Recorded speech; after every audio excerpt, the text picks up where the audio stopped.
والصلاة والسلام على سيد الأنبياء والمرسلين وعلى آله وصحبه أجمعين أما بعد أعوذ بالله من الشيطان الرجيم بسم الله الرحمن الرحيم إنما يخشى الله من عباده العلماء صدق الله العظيم.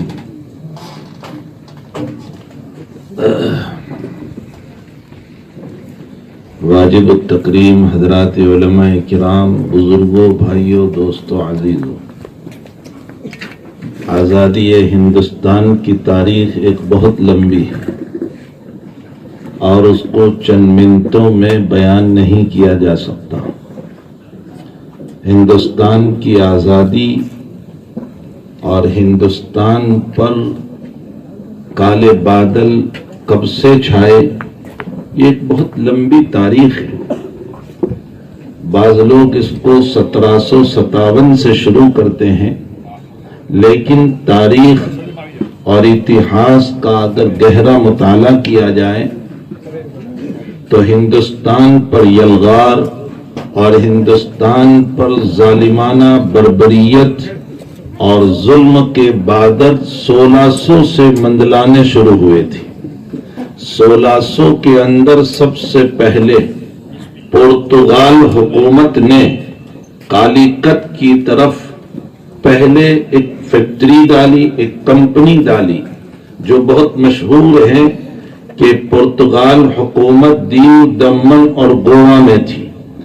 تو سب سے پہلے انگریز کی آمد سے بھی پہلے یورپی پرتگال کی آمد 1600 میں ہوئی.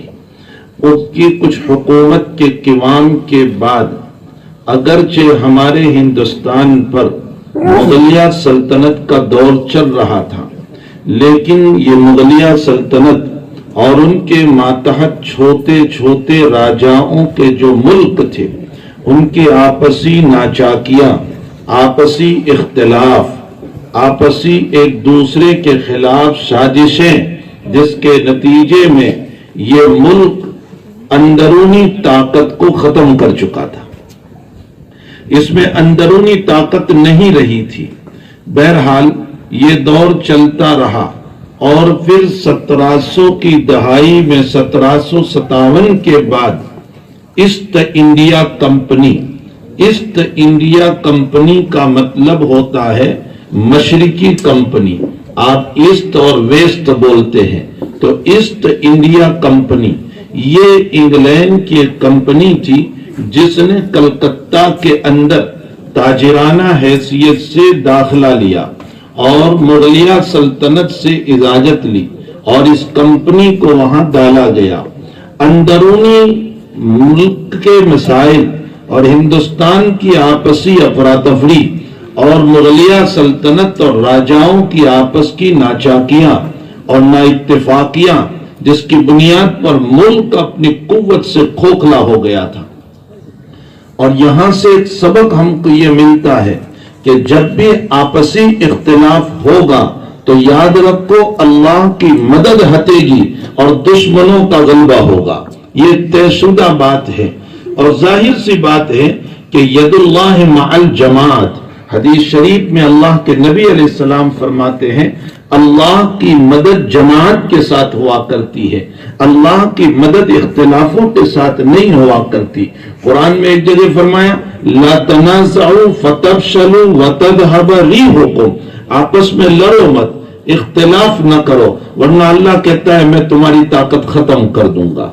نتیجہ یہ ہوا کہ ادھر مغلیہ سلطنت کی باغدور بھی کمزور ہوتی چلی گئی، ادھر کچھ راجاؤں نے چھوٹے چھوٹے علاقے پر جو قبضہ کر رکھا تھا ان کی بھی طاقت کمزور ہوتی چلی گئی اور ایسٹ انڈیا کمپنی مضبوطی کے ساتھ آگے بڑھتی چلی گئی.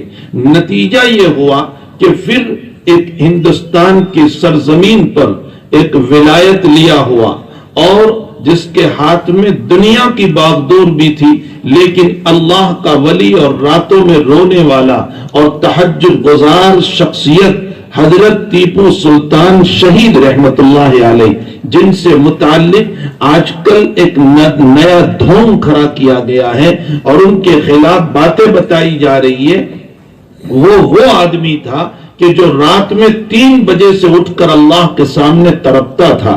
ان کی تاریخ میں یہ لکھا ہے کہ وہ سجدوں میں جا کر ایسے روتے تھے جیسا کہ چولہے پر ہاندی جوش مار رہی ہو. یہ اللہ کے سامنے مانگنے والا تھا. لیکن ایک وقت وہ آیا کہ پھر اس کا بھی مقابلہ ہوا، اور مقابلے میں ان کا آخری جملہ تھا کہ شیر کے چند لمحات گیدڑ کے 100 سال سے بہتر ہے. یعنی میں گیدڑ کی طرح کسی کا مارا ہوا کھاؤں اور حکومت کروں، یہ نہیں ہو سکتا.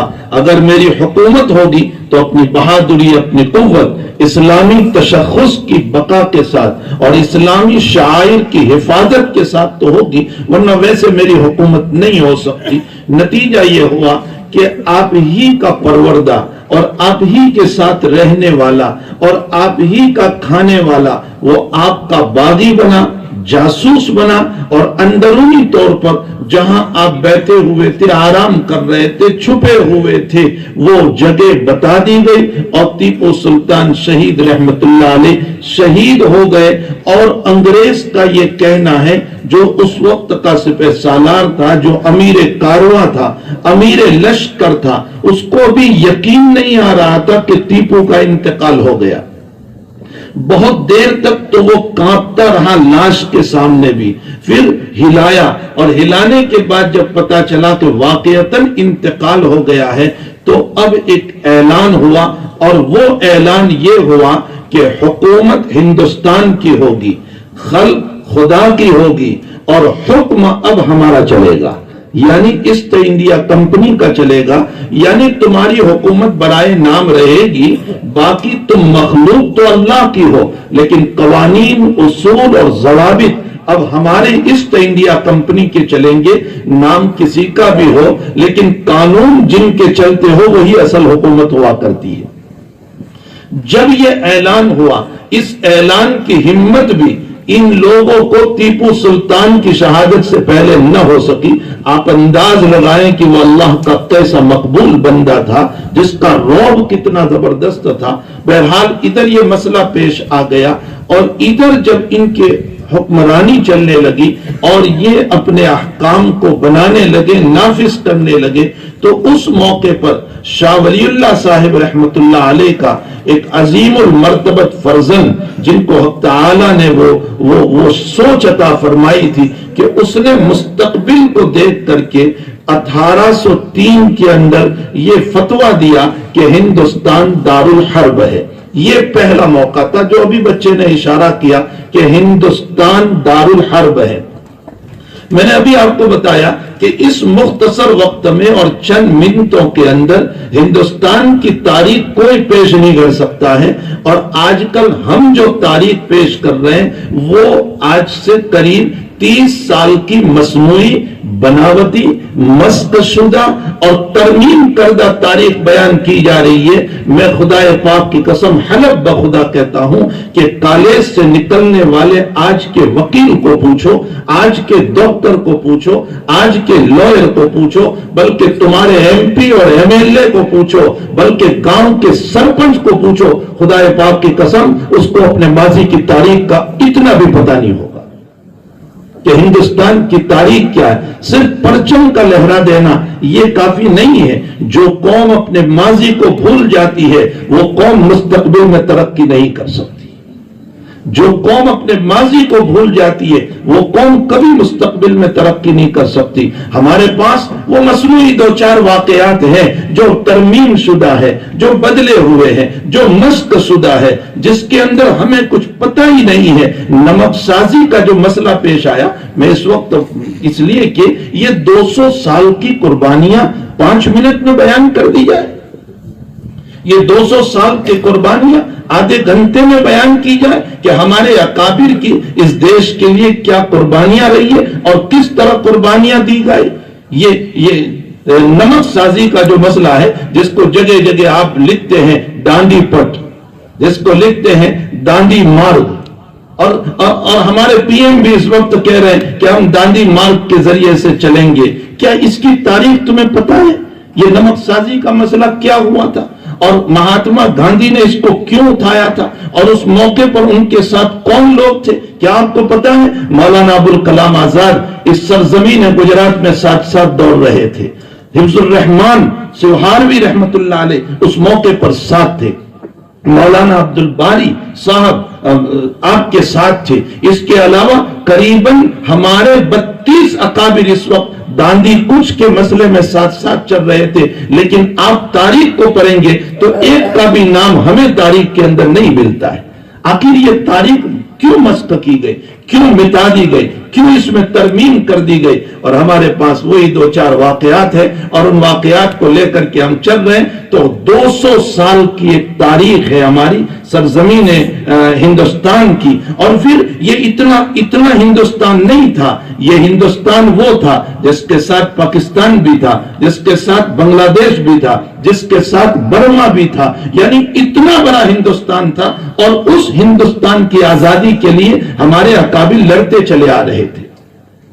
بہرحال جب حضرت شاہ عبدالعزیز صاحب رحمت اللہ علیہ نے فتویٰ دیا کہ ہندوستان دارالحرب ہے، اب اس کی لمبی چوڑی تفسیر ہے، حضرت کا یہ فتویٰ فارسی میں تھا۔ اس فتوے کا مطلب کیا تھا؟ اس کا یہ بنیاد ہے، یہاں سے یہ اصل بنیاد ہے۔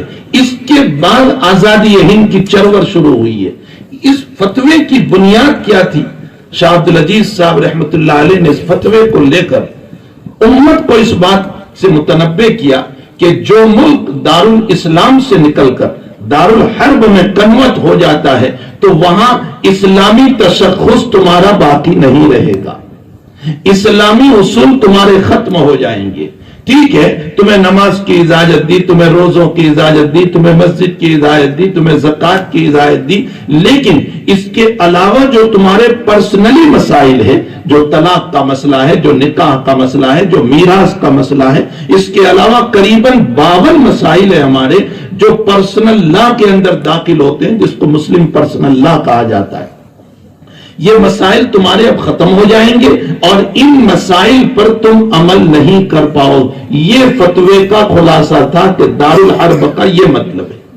پھر آپ نے دوسرا قدم یہ اٹھایا کہ آپ کے بھانجے سید احمد رحمت اللہ تعالی علیہ جو بعد میں بالاکوٹ کے میدان میں شہید ہوئے، سید احمد شہید رحمت اللہ علیہ کو 1805 کے اندر پورے ملک کا دورہ کرنے کے لیے بھیجا۔ آپ کے ساتھ 2 ساتھی تھے، اس وقت مسلمانوں کے علاوہ کوئی نہیں تھا۔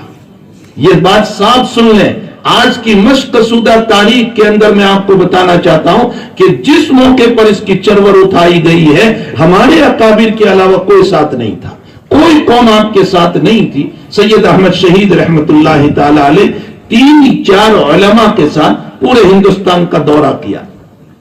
عنوان کیا دیا گیا تھا؟ عنوان یہ دیا گیا تھا کہ بھئی اپنے مسائل پر عمل کرو، شریعت پر عمل کرو، دین پر چلو، اور مسائل کو جو ہیں ادھر ادھر گرانے کی کوششیں نہ کرو۔ یہ ایک عنوان تھا، اور سرپرستی فرما رہے تھے حضرت شاہ عبدالعزیز صاحب دہلوی رحمت اللہ علیہ۔ پورے ملک کا دورہ کرنے کے بعد یہ جماعت قریباً 8 مہینے کے بعد واپس آئی۔ دہلی میں پھر ملاقات ہوئی، اور ملاقات کے بعد اب ایک دوسرا دورہ شروع ہوا، اور اس وقت ایک مسئلہ نیا یہ آ گیا کہ چونکہ ملک کے حالات ٹھیک نہیں ہیں اور راستہ پر امن نہ ہو تو حج کا مسئلہ ساقط ہو جاتا ہے۔ یہ ایک انگریزوں کی طرف سے مسئلہ آیا تھا، اس مسئلے میں ذہن سازی کرنا ضروری تھا، ذہن بنانا ضروری تھا کہ حج ساقط نہیں ہوا ہے اور تمہیں حج کرنا ہوگا۔ ایک دوسرا دورہ کیا جس میں سید احمد شہید رحمت اللہ علیہ، مولانا اسماعیل شہید رحمت اللہ علیہ اور ان کے علاوہ کچھ اکابر تھے۔ اس موقع پر چونکہ لوگوں کے ایمان تذبذب میں آ گیا تھا اور لوگ اسلام سے انحراف کی طرف جا رہے تھے، انہی بنیادوں پر مضبوط طریق پر ایمان کو مضبوط کرنے کے لیے مولانا اسماعیل شہید نے کتاب لکھی جس کا نام ہے تقویت الایمان۔ یہ اسی بنیاد پر اس کتاب کو لکھا گیا تھا، اور ان لوگوں نے ملک کا دورہ کیا اور فرمایا کہ جو مالدار ہیں ان مالداروں کو اپنا حج فرض ہے اور جانا پڑے گا، اور یہ سارے بزرگ خود حج کے لیے تشریف لے گئے اور کلکتہ کے پورٹ کے اوپر سے یہ روانہ ہوئے. اور آپ عجیب و غریب، جب یہ چلے تھے تو 4 تھے، لیکن کلکتہ پورٹ پر پہنچتے پہنچتے آپ کی تشکیل کے نتیجے میں 1100 آدمی آپ کے ساتھ حج کے لیے روانہ ہوئے. 11 پانی جہاز کو کرائے پر لیا گیا، یہ قافلہ روانہ ہوا. ایک لمبا سا سفر ان کا رہا اور وہاں قریباً 3-4 مہینے کا قیام رہا. 1.25 سال کا یہ لمبا سفر پورا کر کے اپنے ملک کے لیے دعائیں کر کے یہ لوگ واپس آئے. جس وقت یہ واپس آئے تو سیدھے رائے بریلی اپنے وطن میں تشریف لے گئے. اس کے بعد دہلی آ رہے تھے. 6 دن کے بعد اپنے پیر و مرشد، اپنے مامو جان شیخ کو ملنے کے لیے، اپنے سرپرست کو ملنے کے لیے حضرت شاہ عبدالعزیز صاحب رحمت اللہ تعالی علیہ کو اتنے میں راستے میں اطلاع ملی کہ شاہ عبدالعزیز صاحب کا انتقال ہو گیا. یہ سالار قافلہ جو تھا یہ دنیا سے رخصت ہوا. اب ان لوگوں کے پاؤں جو ہیں تھوڑے سے دگمگانے لگے، اس لیے کہ ہمارا سرپرست تھا، اس کی دعاؤں سے ہم محروم ہو گئے. لیکن سید احمد شہید رحمت اللہ علیہ نے فرمایا کہ نہیں، ہمیں اس تحریک کو آگے بڑھانا ہے اور کسی طرح ہمارے اس ملک کے اوپر آنے والے پنجے کو اور انگریزی تسلط کو ہمیں ختم کرنا ہے. جس کے نتیجے میں مختلف سازش کرتے، مختلف قوانین بناتے بناتے یہ لوگ آگے چلے.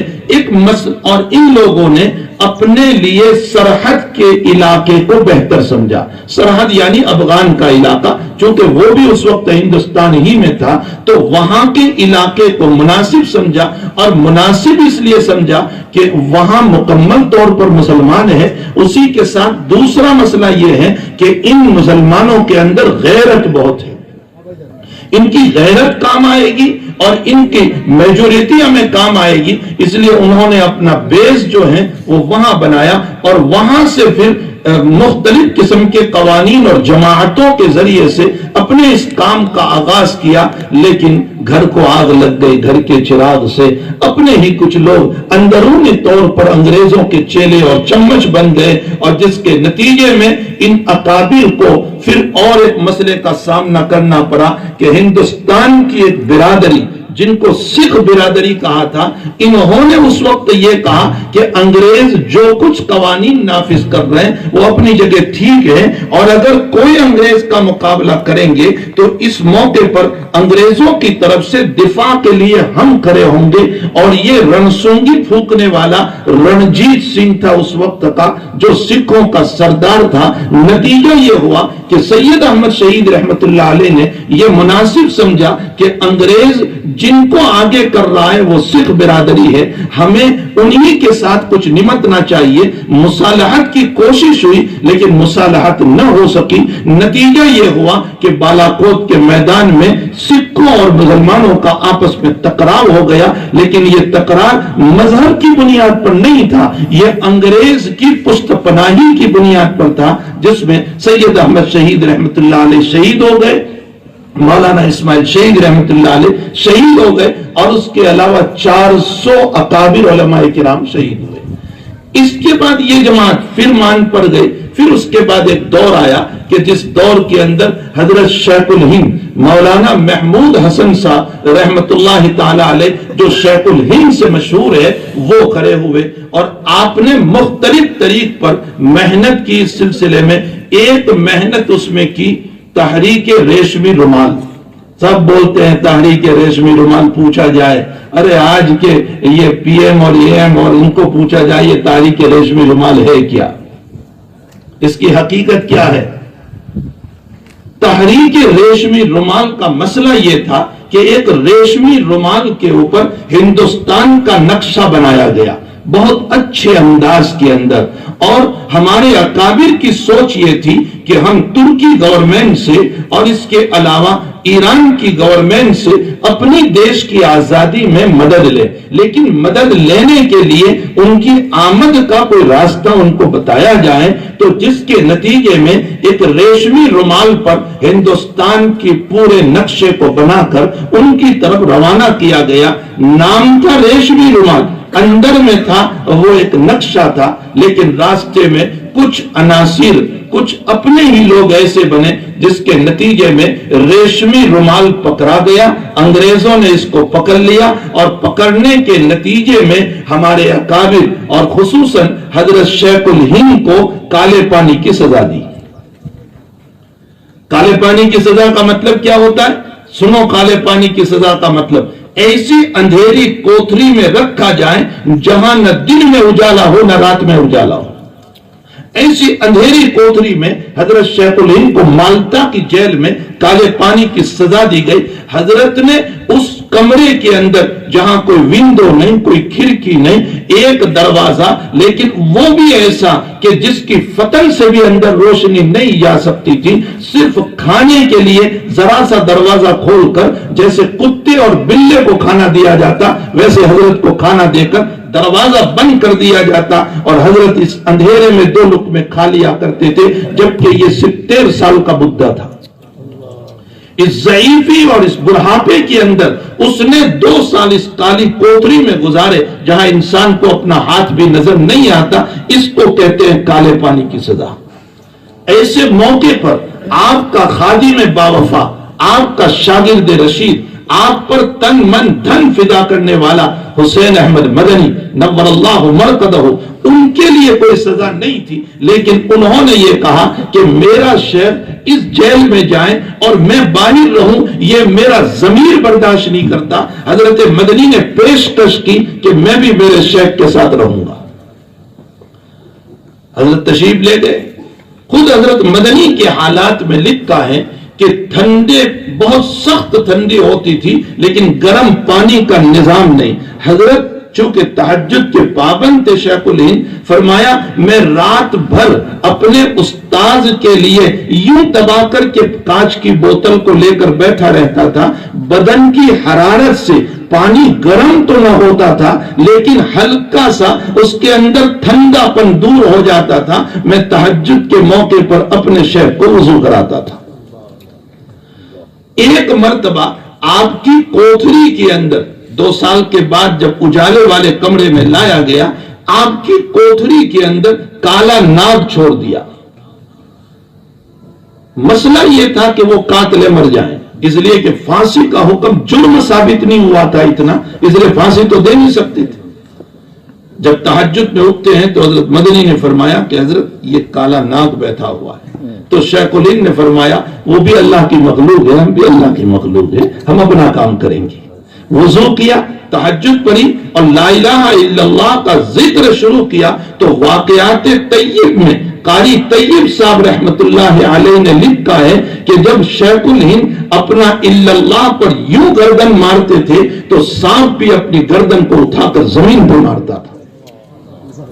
جب تک حضرت ذکر میں مشغول رہے وہ برابر مارتا رہا، اور یہاں تک کہ وہ سانپ باہر نکل کے چلا گیا۔ یہ 4 سالہ جو آپ کی سزا ہے، بڑی سخت سزا آپ کو دی گئی، اور اس عالم کے اندر بھی آپ نے باہر نکلنے کے بعد یہ مسئلہ چھوڑا نہیں۔ کچھ انگریزوں کے نوالا بردار، آج کل تو بہت ایسے لوگ ہیں، بہت چاپلوس اور تملق ہیں، کچھ نوالا بردار، چند کوڑیوں پر ایمان بیچنے والے، جو شیخ الہند جب باہر آئے اور بمبئی اترے ہیں تو کچھ علماء ہی جو نوالا بردار تھے اور انگریز کی چاپلوسی کرنے والے تھے، انہوں نے شیخ الہند سے کہا حضرت بہت ضعیفی ہو گئی ہے، اب تو آپ گھر بیٹھے اللہ اللہ کرائیں، پڑھائیں، اب آپ اس کام کو چھوڑ دیں۔ شیخ الہند نے فرمایا اگر میری سکرات کا وقت ہوگا تو میں اپنے شاگردوں سے کہوں گا مجھے بستر پر لٹا دو اور میں لیتے لیتے ہندوستان کا سفر کروں گا، لیکن میرے دیش کی آزادی کو چھوڑنے والا نہیں۔ آپ انداز لگائیں یہ ہمارے اکابر کی قربانیاں، پھر بعد میں یہ لوگ شریک ہوئے ہیں، حضرت مہاتما گاندھی ہے، سردار پٹیل ہے، یہ ایسا ہی مسئلہ ہے کہ گھر سے جنازہ اٹھا کر کے تو 1700-1800 سے ہمارے اکابر چلے تھے، اور پھر راستے میں بیچ میں کچھ لوگوں کی شرکت ہو گئی، جن کی شرکت ہوئی ان کو تو بڑے زوروں سے بیان کیا جاتا ہے، اور جو گھر سے جنازہ لے کر چلے ان کا تو تذکرہ تک نکال دیا گیا۔ بہرحال اگر ریشمی رومال کی تحریک دیکھو تو ہمارے بزرگوں کی تحریک ٹھیک ہے. اس کے علاوہ نمک سازی کا مسئلہ مہاتما گاندھی نے جب اٹھایا تو ہمارے اکابر بھی اس مسئلے میں آپ کے ساتھ ساتھ ہیں. اس کے علاوہ اگر آپ تاریخ کو پڑھیں گے تو آپ کو پتہ چلے گا کہ مولانا ابوالکلام آزاد آپ کا اس میں گرامی تو محی الدین ہے. ابوالکلام تو آپ کو اس لیے کہا جاتا ہے کہ آپ کی اردو زبان، فارسی زبان، عربی زبان بڑی اونچی تھی، اس لیے آپ کو کلام کا باپ کہا گیا. تو ابوالکلام آزاد احمد نگر کی جیل مہاراشٹر میں ہے. غبار خاطر خود آپ کی لکھی ہوئی وہ خطوط ہیں جو جمع کیے گئے ہیں، اس میں لکھا ہے کہ آپ کی بیوی بہت بیمار ہو گئی تو مولانا ابوالکلام آزاد کو جیل میں خط لکھ رہی ہے کہ میں شدید بیمار ہوں، آپ انگریزوں سے چھٹی لے کر پیرول پر گھر پہ تشریف لے آئیں، میں آپ کا انتظار کر رہی ہوں. تو مولانا ابوالکلام آزاد جیل سے خط لکھ رہے، فرمایا یہاں تو اکیلی بیمار ہے، یہاں میرے سامنے میرا ملک بیمار ہے. خط چھپا ہوا ہے، میں ایسے بلا دلیل بات نہیں کر رہا ہوں. غبار خاطر نام کی کتاب ہے، اس میں یہ خط چھپا ہوا ہے. مولانا کا خط بین یہ ان کی تحریر میں موجود ہے. ابوالکلام محی الدین نیچے لکھا ہوا ہے، فرمایا یہاں تو اکیلی بیمار ہے، یہاں میرا پورا ملک بیمار ہے. بیوی کا دوسرا خط جا رہا ہے، میری بیماری بڑھتی جا رہی ہے، شاید کہ میری موت ہو جائے، میری موت سے پہلے آپ آ جائیں تاکہ ملاقات ہو جائیں اور چھٹی لے کر کے آ جائیں. تو مولانا احمد نگر کی جیل سے جواب لکھ رہے ہیں، فرمایا کہ دیکھو میں تمہاری وجہ سے اپنے ان ظالموں سے بھیک نہیں مانگوں گا جنہوں نے ہماری شریعت کو اور ملک کو تباہ کیا ہے. یہ چھٹی مانگنا بھیک مانگنا ہوا، میں ان سے بھیک نہیں مانگوں گا. اور پھر نیچے لکھا اگر تمہاری موت ہو گئی تو کوئی حرج نہیں، قیامت میں ہم مل لیں گے. یہ دوسرا جواب. اور تیسرا پیراگراف نوٹ کر کے جو حضرت نے لکھا تھا وہ یہ تھا کہ بہت ممکن ہے کہ میرا خط پہنچے اور تیرا جنازہ نکل چکا ہو. یہی ہوا. وہاں لکھا ہوا ہے کہ جس وقت ڈاکیا خط لے کر آیا، پوسٹ مین خط لے کر آیا، اس موقع پر بیوی کا جنازہ گھر سے نکلا رہا. بہرحال میرے بھائیوں، ان قربانی میں نے کہا کہ میں اس مختصر وقت میں ہمارے اکابر کے مولانا ظفر احمد صاحب تھانے سری رحمت اللہ تعالی علیہ کو پانی پٹ کے جیل میں جب رکھا گیا، آپ نے نام سنا ہوگا مولانا ظفر احمد صاحب تھانے سری رحمت اللہ علیہ، پانی پٹ کے جیل میں جب آپ کو رکھا گیا ہے تو آپ کو جو سزا دی گئی، آپ کے رونگٹے کھڑے ہو جائیں گے. یوں سلاخیں بنائی تھی، اس کے بیچ میں حضرت کو بٹھایا گیا، پیچھے بھی سلاخیں، آگے بھی سلاخیں، ادھر بھی سلیے اور ادھر بھی سلاخیں. حضرت نہ سو سکتے تھے، نہ آگے جھک سکتے تھے، نہ یمین میں نہ یسار میں، اس لیے کہ کسی طرح بھی جھکتے تو وہ سلاخیں آپ کو لگتی تھی. اس عالم میں 11 دن اور راتیں بیٹھ کر نکالی ہے. اور انگریز جب آپ کے پاس آ کر کہتا تھا ظفر کہہ دے تو، مولانا ظفر احمد صاحب کو فرمایا ظفر کہہ دے تو کہ انگریز کے خلاف ہم بغاوت نہیں کریں گے، تو ظفر نے فرمایا اس عالم میں میری جان نکل جائے اور اللہ مجھے دوسری جان دے تو بھی میں یہ جملہ نہیں بول سکتا. یہ ہمارے اکابر کی قربانیاں، یہ تو میں نے نمونے کے طور پر آپ کو 2-4 واقعات پیش کیے، ورنہ ہمارے بزرگوں کی زندگی 14,000 سے زیادہ علماء نے پھانسی کے پھندے کو چوما ہے، لیکن بغاوت کا نام نہیں لیا، چاپلوسی اور تملق کا نام نہیں لیا. تب جا کر 1946 کے اندر ہمیں آزادی ملی، لیکن مکمل آزادی نہیں تھی. وہ آزادی کون سی تھی جس کو ہم 15 اگست مناتے ہیں، یوم آزادی، لیکن آزادی ہماری، یہ بھی مسئلہ سمجھے، مکمل آزادی نہیں تھی، بلکہ آزادی کا میننگ یہ تھا کہ ہم نے تمہیں آزاد کیا لیکن کچھ قوانین ہمارے ہی چلیں گے. اس موقع پر سب سے پہلا جمعیت علماء نے اپنا ایک تاریخ ساز جلسہ رکھا کلکتہ میں، جس کی صدارت سنبھالی علامہ سید سلیمان ندوی رحمت اللہ علیہ نے. اور اس مجلس میں، اس عاملہ میں، اس جلسے میں یہ پاس کیا گیا کہ اگر آزادی ہمیں دینا ہو تو قوانین ہمارے ہوں گے، تمہارے نہیں. اس کے بعد 1948 کے اندر جمعیت علماء نے ایک دوسرا جلسہ منعقد کیا، جس کی صدارت حضرت مولانا مفتی کفایت اللہ صاحب دہلوی رحمت اللہ علیہ نے سنبھالی، اور اس کے اندر بڑے زوروں سے یہ مطالبہ کیا گیا کہ قوانین ہمارے ہندوستان کے ہوں گے۔ تب جا کر کے 1950 کے اندر ہمیں یہ کہا گیا کہ اچھا اب قوانین بھی تمہارے چلیں گے۔ یہ جو 26 جنوری جو ہم کہتے ہیں، یہ ہمیں اس بات کا اعلان کیا گیا کہ اب قوانین بھی تمہارے چلیں گے۔ وہ یوم آزادی ہے، اور اس دن کے اندر ہمیں مکمل طور پر آزادی، ہمارے قوانین ہندوستان کے لا کے مطابق ہمیں اجازت دے دی گئی۔ میرے بھائیوں، اس سے بڑھ کر مسلمانوں کے لیے تو اور خوشی یہ ہونی چاہیے کہ جس دن آزادی کا اعلان ہوا اس موقع پر 29 رمضان تھی، اور مغرب کے بعد آزادی کا اعلان ہوا تھا، اور دوسرے دن ہمارا یوم العید تھا۔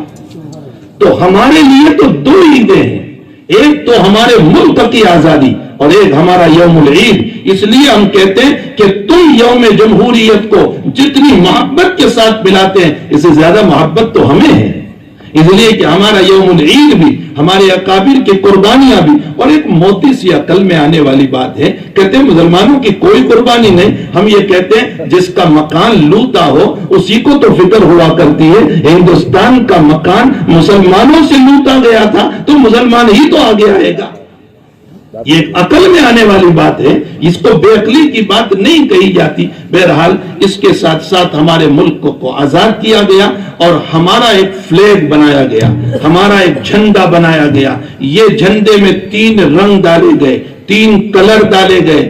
ایک کلر ہے سفید جو بیچ والا ہے، اس سفید کلر کو اس لیے ڈالا گیا ہے تاکہ ہمیں یہ سبق دیا جائے کہ اے ہندوستان میں رہنے والے مسلمانوں، سکھوں، عیسائیوں، ہندوؤں، تم سب کے سب اس سفید کپڑے کی طرح سفید دل بن کر کے رہو گے، کسی کے دشمن نہیں بنو گے۔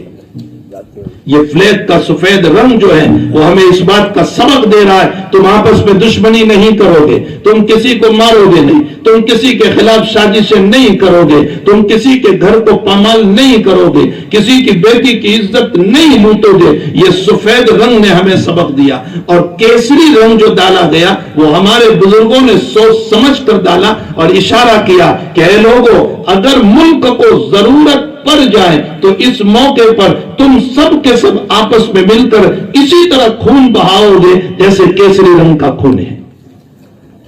تم ایک ساتھ مل کر کے اپنے ملک کی حفاظت کے لیے۔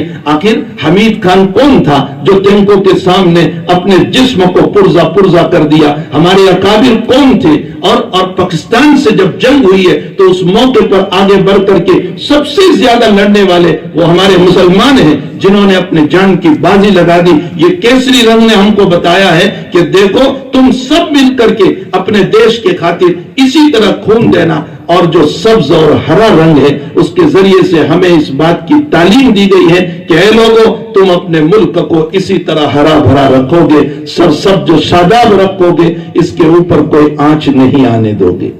یہ تینوں کلر دے ہے۔ کاش کہ آج کے دن جھنڈا لہرانے والے سرپنچ سے لے کر پی ایم صاحب تک سب کو یہ سبق سمجھ میں آ جائے، اور سب کے دماغوں میں یہ سبق اتر جائیں کہ یہ محبت کا سبق دینے والا، یہ پیار کا سبق دینے والا، یہ ملک کے لیے قربانی کا سبق دینے والا اور ملک کو لہرا کر کے رکھنے والا یہ فلیگ ہمیں سبق دے رہا ہے۔ صرف پرچم کو لہرا دینا نہیں بلکہ اس سے ہمیں کچھ نصیحت لینا ہے۔ بہرحال ایک لمبی تاریخ ہے، میں اس وقت اس تاریخ کو بیان نہیں کر سکتا۔ میں مفتی صاحب کو کہہ کر جاؤں گا کہ ایک پروگرام ایسا رکھا جائے کہ جس کے اندر 1800 سے لے کر 1950 تک کی پوری کارکردگی، پوری تاریخ اور پورے اتہاس کو انہی بچوں کے ذریعے سے مختلف شعبوں میں تقسیم کر کے امت کے سامنے پیش کیا جائے، تاکہ یہ امت اس قربانی کے بلیدان، اس آزادی کے بلیدان کو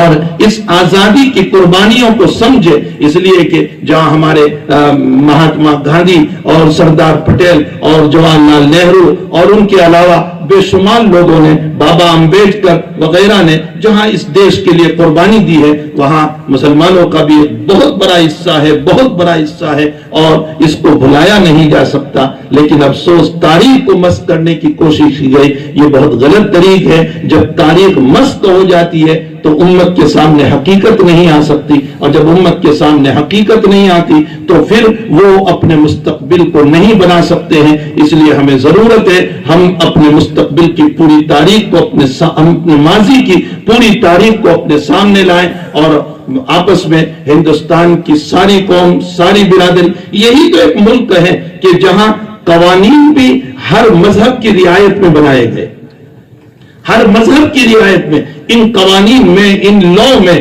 مسلمانوں کی بھی رعایت ہے، ہندوؤں کی بھی رعایت ہے، عیسائیوں کی بھی رعایت ہے، یہودیوں کی بھی رعایت ہے، سکھوں کی بھی رعایت ہے، جین کی بھی رعایت ہے، ساری قوموں کی اس میں رعایت کر کے بابا امبیڈکر، سردار اللہ خان، مولانا ابوالکلام آزاد، مولانا حفظ الرحمان سیوہاروی، یہ 3-8 آدمیوں کی انہوں نے مل کر کے اس کو بنایا، اور پھر اس کو پارلیمنٹ میں پاس کیا گیا، اس میں سارے مذہب کی رعایت کی گئی۔ افسوس کہ اس وقت اقلیت کو، اور خصوصاً اقلیت میں مسلم اقلیت کو ٹارگیٹ بنا کر کے ان کے خلاف قانون میں تبدیلی کرنا، جیسے طلاق کا مسئلہ لے کر کے آ گئے۔ بھلا جس مسئلے کا تعلق ہماری ذاتوں سے ہے، ہمارے مسلمان برادری سے ہے، اس میں حکومت کو انٹرفیئر ہوئے بغیر اس مسئلے کو مسلمان کے علماء کے حوالے کرنا چاہیے تھا، اور حضرت علماء اس سلسلے میں تمہاری رہنمائی کرتے تو یہ ایک بہترین طریق تھا۔ لیکن بجائے اس کے کہ جبرن ایک مسئلہ یہ بنا دینا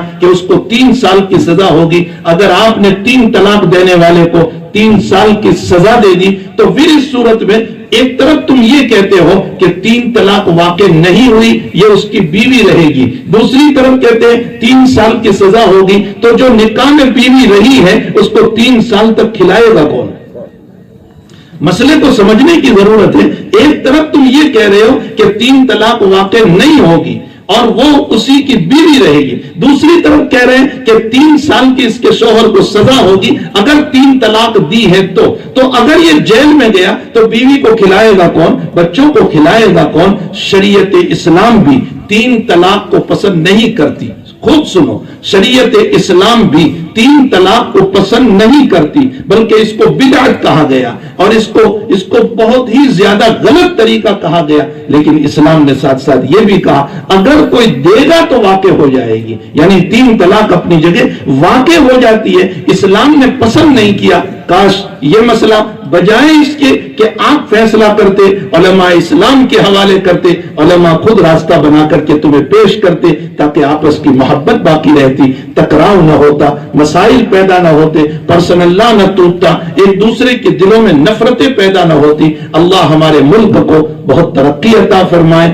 اب تعالی جل شانہ ہمارے ملک کی ہر طرح کے شرور فتن سے، بلا و مصائب سے پوری حفاظت فرمائے، اور اللہ جل شانہ تمام قوموں کو آپس میں محبت کے ساتھ، پیار کے ساتھ رہ کر، مل کر کے زندگی گزارنے کی توفیق عطا فرمائے۔ مولانا علی میاں ندوی صاحب کی ایک مثال پر میں اپنی بات ختم کر رہا ہوں۔ مولانا نے ایک جگہ لکھا ہے کہ صحن گرم ہو، زمین گرم ہو، اور تمہارے پاؤں جل رہے تھے، تم نے پانی لائے اور اپنے پاؤں پر ڈال دیا تو اتنی سی جگہ تو ٹھنڈی ہوئی، لیکن آگے چلو گے تو پھر زمین گرم ہو جائے گی، بار بار پانی کہاں ڈالتے رہو گے؟ اس کے بجائے مولانا کہتے ہیں اگر پورے صحن ہی پر پانی ڈال دو تو تمہیں بھی راحت، دوسروں کو بھی راحت۔ مولانا اس مثال کو دے کر کے فرماتے ہیں تم نے صرف اپنے گھر کی حفاظت کی اور دوسروں کے گھر کو جلایا تو تمہیں سکون کہاں ملے گا؟